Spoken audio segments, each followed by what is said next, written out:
Okay, so we're here today with Doug Feek. Thank you, Doug, for joining us here at the Citrus Industry Annual Conference. And you are with Feek Family Farms, correct? Yes, ma'am. Feek Family Citrus.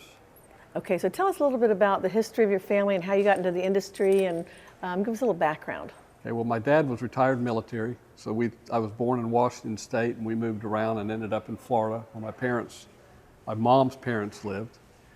And my dad bought his first grove in 1972, and my dad put me in the groves with a hoe, had me pick fruit, anything that he could do that would convince me not to be in the citrus business. How old were you then? I was about 13. Oh my gosh, okay. So anything, and I did that, and what he didn't expect, I liked it. And I continued to pick fruit. I continued to work in various parts of the industry. I worked in Evans's citrus nursery. We had our own grove caretaking business. I was doing some, using my dad's equipment, going out and disking groves, fertilizing groves, doing hand labor, doing that on my own when I had time. And back in that particular time, when I got to high school, there was a gentleman there by the name of Floyd Philman Citrus Nurseries, okay. and he was our high school ag teacher. Oh my gosh. And which high school was this? This was Pasco High, Pasco High in okay. Dade City. And he pushed me a little bit, and when I was a junior, I won state champion of Florida citrus production, and then when I was a senior in high school, I did the Citrus Growers Award. So in FFA, I won 2 different awards in 2 different years, and then went on to Florida Southern College. Right. And got my degree in citrus and business, thinking I wanted to be a chemical rep, and ended up in the sales side of the business in Frostproof. And who were you selling for then? I went to work for Johnny Stevens, Frostproof Groves. Mm-hmm. And then I went from there to Sealed Sweet Growers. Okay. And I went to Sealed Sweet in 1983. Were they in Tampa still, or were they in Vera then? Tampa. In Tampa, okay. And Don Lenz was the I remember the president. Don, oh yeah, absolutely. And he designated me to go in the export department. So at the age of 25, I was handling Europe and the Pacific Rim, Taiwan, Korea, Singapore, Hong Kong. Those were my markets. And I stayed with them until 1990. And then in 1991, I went to IMG. And then in 91, we started our own business. And we exported as long as we could, as long as the citrus had quality. Right. We exported into the 2000s. Was this still out of the Tampa area? No, man, we moved, they transferred me to Vero Beach. When they moved the Sealed Sweet over? 1988. Okay. And when my wife and I started our own business in 1991, strictly exporting.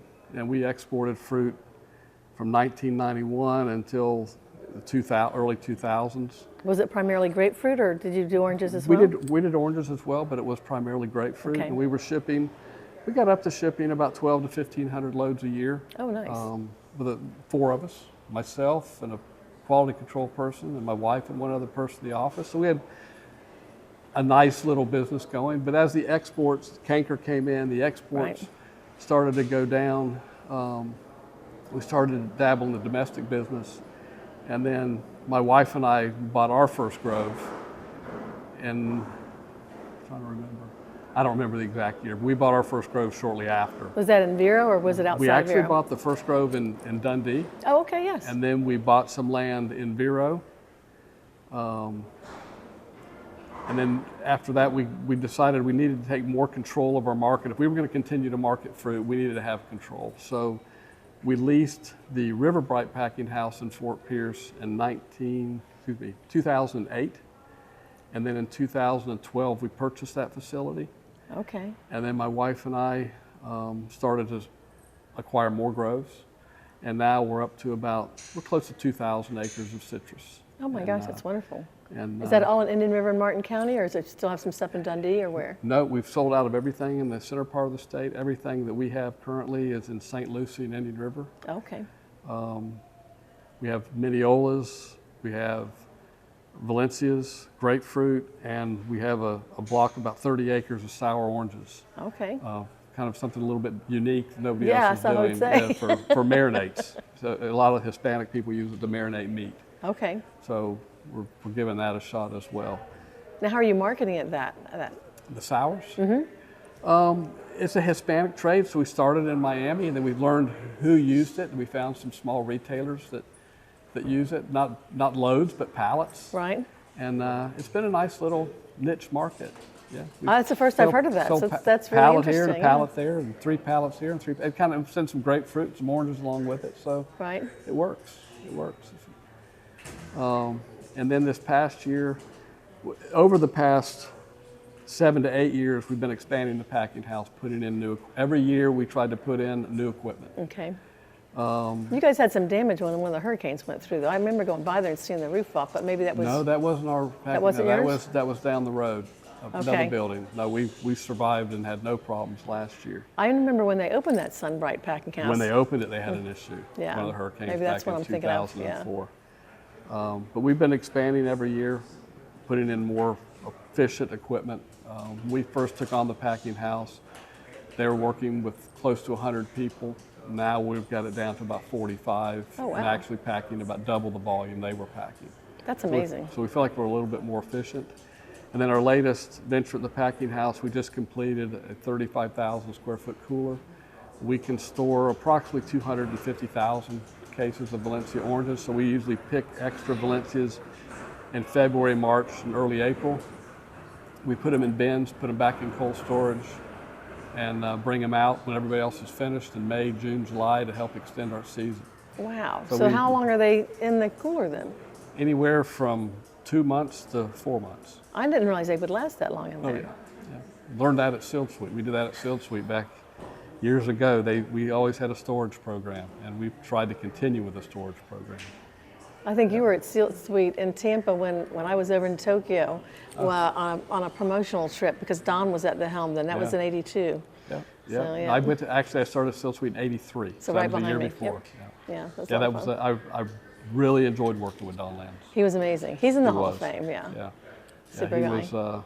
I'd have to consider him as one of my main mentors. And when I started in business, he kind of helped me out. He took me under his wing and had take me to dinner and explain to me who's who and why you do this and why you do that, and you need to look around this corner, look around that corner. He was a huge help. He was for a me. solid guy for sure. He was Most man's definitely. man, yep. Yeah. So what do you think was one of the biggest things he taught you? I think I learned the drive from him. You know, you got to be passionate about what you do. Right, yeah. And you have to drive forward. Don't quit. Don't take no as an answer. Keep moving and keep moving forward. You may have to take a little different path sometimes than what you normally would think you're supposed to do, but I don't think you ever stop. You just have to keep pushing and pushing, and eventually you'll find your way. That sounds like Don. So you guys, so back to your story. You have, how many people do you have? You said 45 you're working with, but how many in your family are still working in it? My wife and I started back in 1991 together. Both of our children told us when they were at school in Vero Beach, they wanted to leave Florida. They wanted to be out of the citrus business. They weren't interested in it. And I said, okay, that's fine. 5 years. You go to work somebody out of college, you go to work for somebody else for 5 years. Jordan, at 4.5 years, called and said, hey, I'd like to come back into the family business. So she came in 5 years after she was out of college. Okay.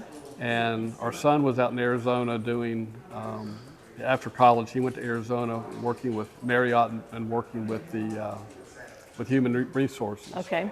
And we lost our human resource person about 2.5 years he's out of college. And we all talked about it and said, and called him and said, if you ever thought you may want to come back to Florida, Now's a good time. now's a good time to come. Yeah.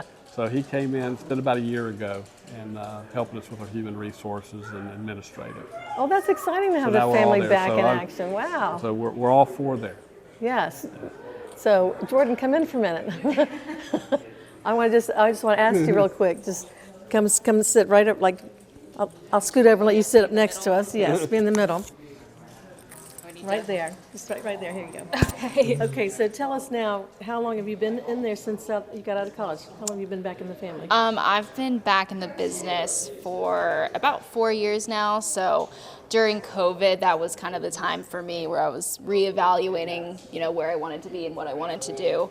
And so I was kind of thinking about it, talked to the family about it, and I felt like it was the right move at the right time. So, and I'm happy I made that decision.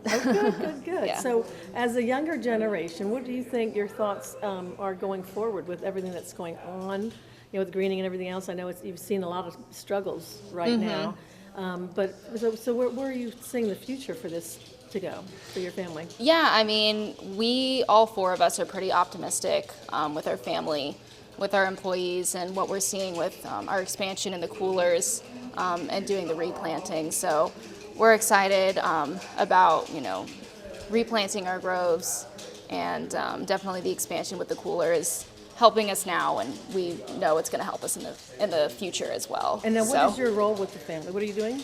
So I kind of do a lot of different things. It depends on the day, but my main role is marketing. Oh, great. And where is your major focus in the marketing area right now? Right now, so we've redone our website. We've rebranded from DLF Packing to now Feek Family Citrus. So just focusing on that rebrand and attending industry shows and meeting with customers, so stuff like that.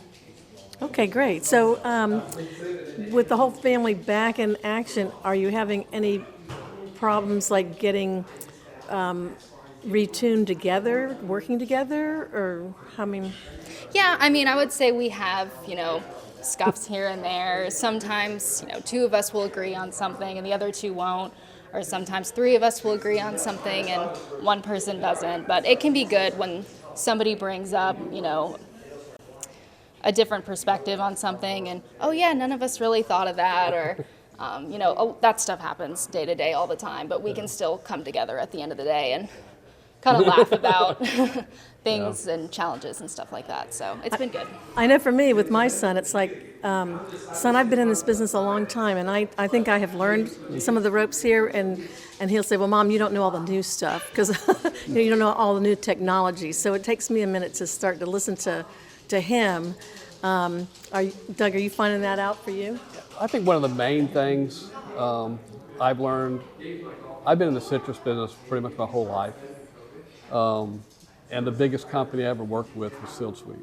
And Don Lenz was pretty generous the way he worked with us. I've never had that big company corporate, never had to work under that umbrella. Right.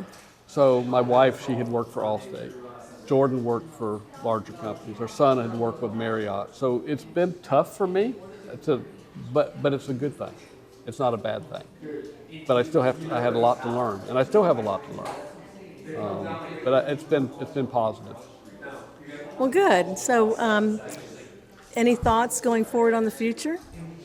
I would just say that, we're optimistic and we're excited to see, what happens next, and we're hopeful about, different programs and things like that. So. And Doug, what about you? Well, if I was Jordan's age and I had plenty of money in the bank, I think there's a lot more opportunity in the industry, and I think it's things we'll look at as we go forward. I think there'll be an opportunity possibly if everything comes into fruition to possibly put in a bulk juice plant, just pack million and a half boxes, juice it and tank it out. I think we're seeing the contraction of the juice plants, and once these guys shut down these juice plants, I don't see them reopening. I mean, these guys can say, yeah, we're going to reopen. I don't think you are. So for me, I think that's a possibility to look at down the road, expand our cooling operation. I see that as a positive. There's new modern equipment in the packing houses, more grading equipment, more efficient equipment that I can think that we could probably do with the volume we do now, or even increase our volume and still cut back 20 to 30% of our staff in the packing line. And we're keeping our eyes open to the groves. I mean, we're replanting all of our groves now. When we get those replanted, we're looking for other opportunities, new land, new groves. new varieties to see what we feel will work for us in the future. Are you finding it a challenge with all the people moving into the state of Florida to find land that's at a decent price to use for farming? No. Oh, that's No, interesting. there's some areas that there's some opportunities. I really agree with the opportunities you're talking about with the juice business, with Tropicana and some of the others shutting down their operations. Somebody's got to step in there and fill that gap. Right. And Pericone buying Natalie's. I mean, they obviously see something there as well. So Right. I think that there are some different shifts in the market that are taking place that I think are opportunistic for Florida. So I'm excited about that as well. And we have to have a place to go with our eliminations, and our growers are always looking to get their fruit off earlier. If we can help them do that, can't do it all, but if we can help them, we're there to help. Okay. I think the industry all has to work together. Yes. Whatever we need to do for all of us to survive. Any last words? Yeah, I mean, we're optimistic. We're growing. We're planting. We're packing. We're shipping. We're trying to do a lot of different things, but we're excited and we're gonna keep going. Doug? I think Jordan said it right. I mean, we're always looking to the future. We're trying to find better ways to do things, more efficient ways to do things. We're growing. I don't think we can quit growing. We can't quit looking at those opportunities. You're either in or out. And we've chosen to be in as a family, and we're going to continue forward. That's wonderful. Best of luck to both of you guys. Thank To the you. entire family. Thank Okay, you. thank you. Thank you. Appreciate it. Okay.